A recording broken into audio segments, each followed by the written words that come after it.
address motion.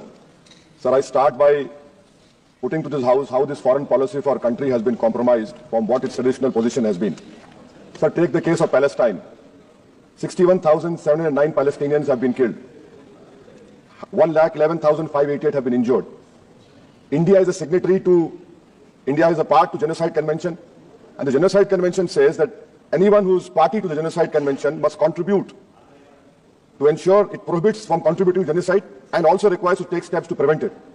Sir, not a single hospital is there in Gaza. This country, this great nation of mine had constructed 2 floors of a library in a university. Those universities and that library has been finished.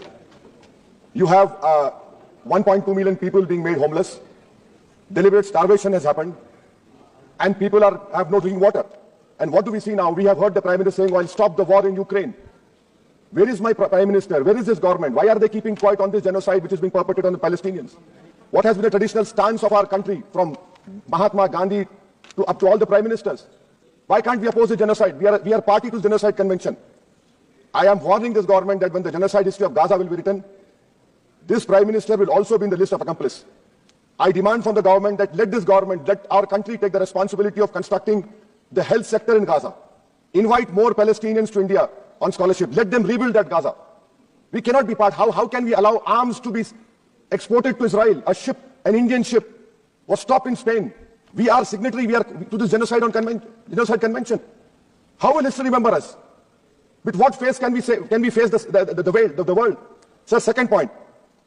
India's moral voice is dead in Palestine, sir. It is completely dead in Palestine, sir. Sir, come to China. The army chief in the interview to an English newspaper said rules out any troop cut along LAC. He says no troop normalization can happen.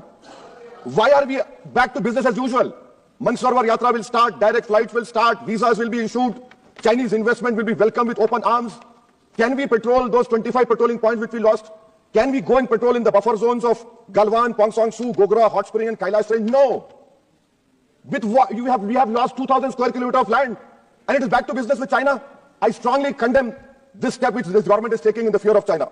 Come to USA, sir. Pew Research study had said that 7.25 lakh unauthorized immigrant Indians are in USA and 18,000 are in final list for removal. Are we going to accept all this 7.25 lakh? Are we going to accept this 18,000 who are in final list for removal? How many aircrafts require 300 aircrafts? Can this government has imagined what the loss of remittance? What will be their employment over here? They have no policy. In Bangladesh, for one person, we are destroying a relationship with Bangladesh. When will my Prime Minister meet his counterpart in Bangladesh? I fear, sir, that we will be out of the game. When I say the term game, the government understands that. Sir, coming to minorities, sir. In 2023-24, 2,064 crores out of the budgetary allocation of 3,000 crores was surrendered by the Ministry of Minority Affairs. I have been consistently demanding from last 10-11 years that the pre-matric, post-matric merit cup means should be made demand-driven, and only 2,000 crores required. Because of it not making demand-driven, you have thousands of Muslim students who are out of education.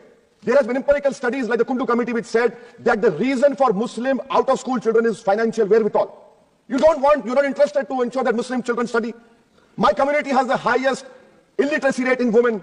I have only 3 graduates out of 100. You're after Jamia Millia, you're after AMU. And madrasa you have cut down. Yes, you don't read. You have cut down the money on madrasa also. I mean, if you read, you'll know. So why can't you do it, sir? And that is why I say, sir, this PMVJK scheme, come to Mustafabad and Okhla and see. You have Mount Everest of garbage which is being dumped right inside a Muslim area. Why? Because it's a Muslim area. And then you have this person who was given birth politically through surrogacy by an institute which has an allegiance to a person who wrote "We Are a Nation Undefined" and a bunch of thoughts. That person day in, day out lies. He lies. His whole start point and end is lies only. But what I'm hearing from the ground, which I've seen, a pure organic Muslim leadership will emerge on Wednesday, sir. Sir, I am cautioning and warning this government. If you bring and make a WAF law in the present form, which will be violation of Article 25, 26 and 14, it will lead to social instability in this country. It has been rejected by the entire Muslim community. No WAF property will be left. Nothing will be left, I say. You want to make India Viksit Bharat? We want Viksit Bharat. You want this country to take back into 80s and early 90s? It will be your responsibility. Because as a proud Indian Muslim, I will not lose an inch of my masjid. Forget about a masjid. I will not lose an inch of my dargah. I will not allow that. We will no more say and come and give a diplomatic talk over here. This is the house which I have to stand up and say honestly, that my community, which you are proud Indians, it is my property, not given by anyone. You cannot snatch it away from me. Waqf is a form of a worship for me. Sir, unemployment. Youth unemployment has increased to 45%. I'll give you example, sir. Mumbai airport, for 1,800 jobs, 15,000 graduates turned up, sir. 15,000 graduates. I must congratulate the Prime Minister. Sir, in Bihar and UP, you see train stations overflow with aspirants every time there's exam for government. In public sector, oil and gas sector, sir, 15,700 jobs lost, even though the revenue doubled. Central PSUs eliminated 2.7 lakh jobs over past decade. MSMEs, sir, in April, August 2024, on 11,500 MSMEs would have been shut down. Manufacturing employment fell from 12.6 in 11-12 to 11.4 in 22-23. Sir, in conclusion, what is the government showing us? And I really feel pity for the allies of NDA. Despite they are 240, they are irrelevant now. I mean, you can take something here and there, but what about the country at large? What about the youth of this country, which the only nation in the world which has a demographic dividend is India? And this government has failed to uplift the youth. That is why I on the grounds which I have submitted, I oppose this present motion, sir. Thank you. माननीय निशिकांत दुबे जी.